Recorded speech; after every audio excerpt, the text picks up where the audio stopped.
जय श्री राम। कुछ लोग कहते हैं कि मेहनत करने से सब कुछ मिल जाता है और कुछ लोग कहते हैं कि परमात्मा के मन में जो योजना है उसके अनुसार ही हमें मिलता है। अगर सब कुछ ईश्वर के हाथ में है तो हमारी इस संसार में क्या भूमिका है? अगर सब कुछ पहले से ही तय है तो हम कर्म क्यों करें?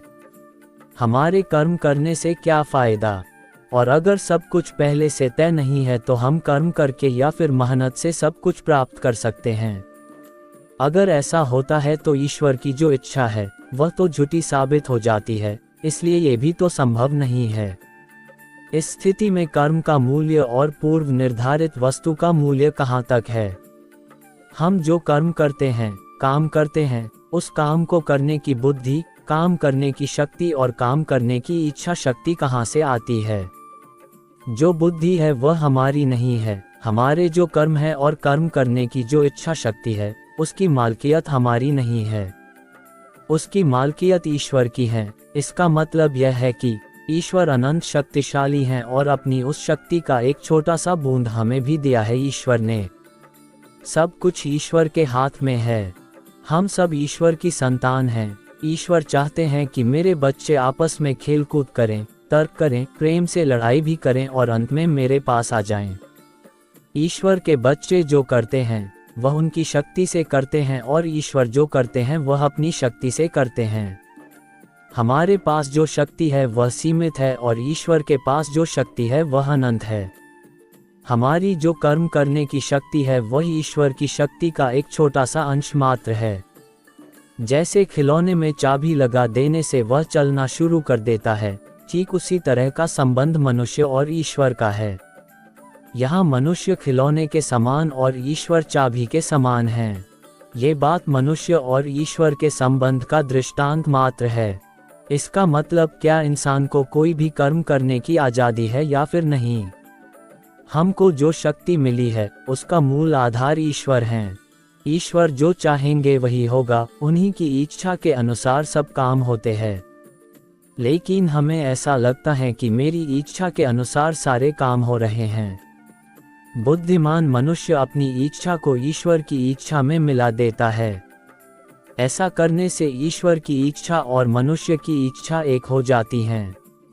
मनुष्य जो भी कार्य करता है, जो भी इच्छा करता है वह सब ईश्वर को समर्पित कर देता है। जो भी होगा ईश्वर की मर्जी से होगा।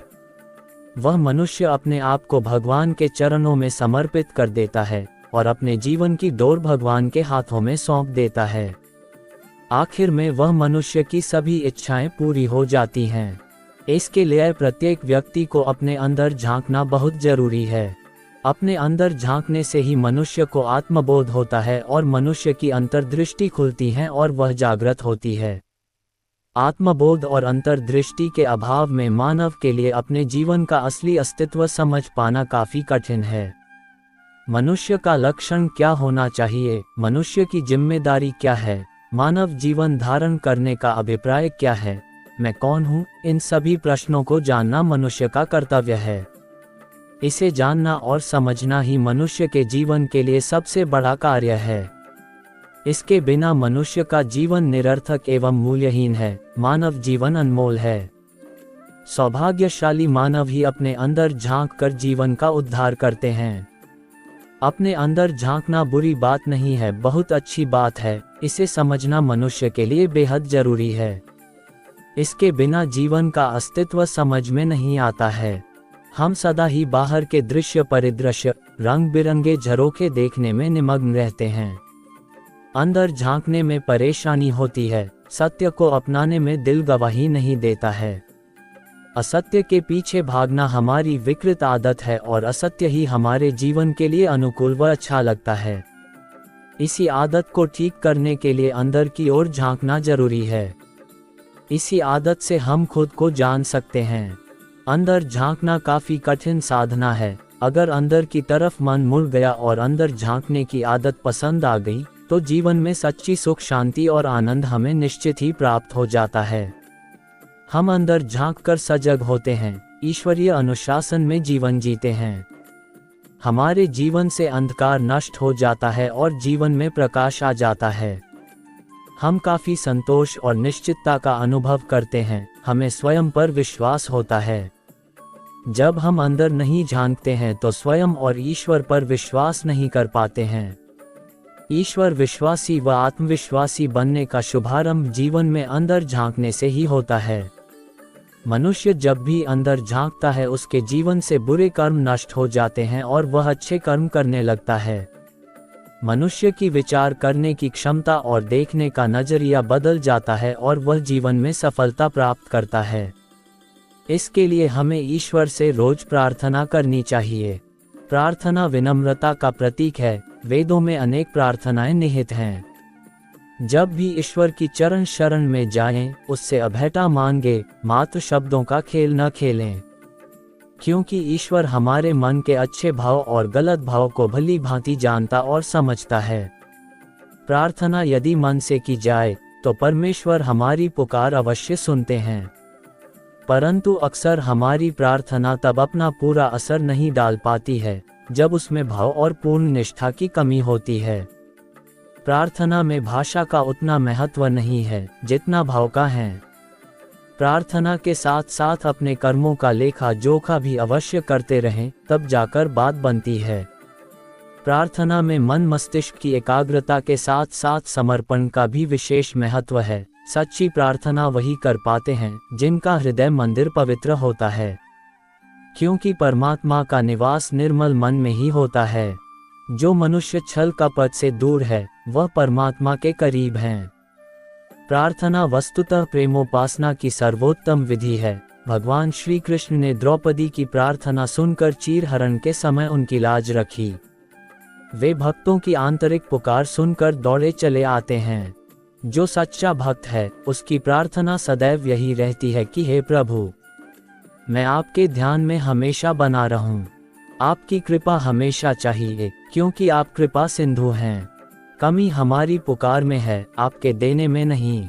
जब जीव का ये भाव उस ब्रह्म के प्रति होता है तो उसे वह सब कुछ मिलता है जिसे वह चाहता है। प्रार्थना के समय विचारों में गिरावट न आने दें, क्योंकि अच्छे विचारों से ही प्रार्थना को बल मिलता है। इस क्षणभंगुर संसार में व्यक्ति को धर्म का आचरण करते हुए नित्य प्रभु की प्रार्थना करनी चाहिए।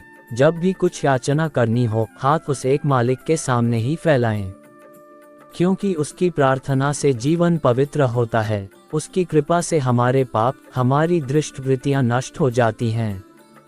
हर रोज ईश्वर की प्रार्थना करने से मनुष्य के जीवन की सारी समस्याएं दूर हो जाती है।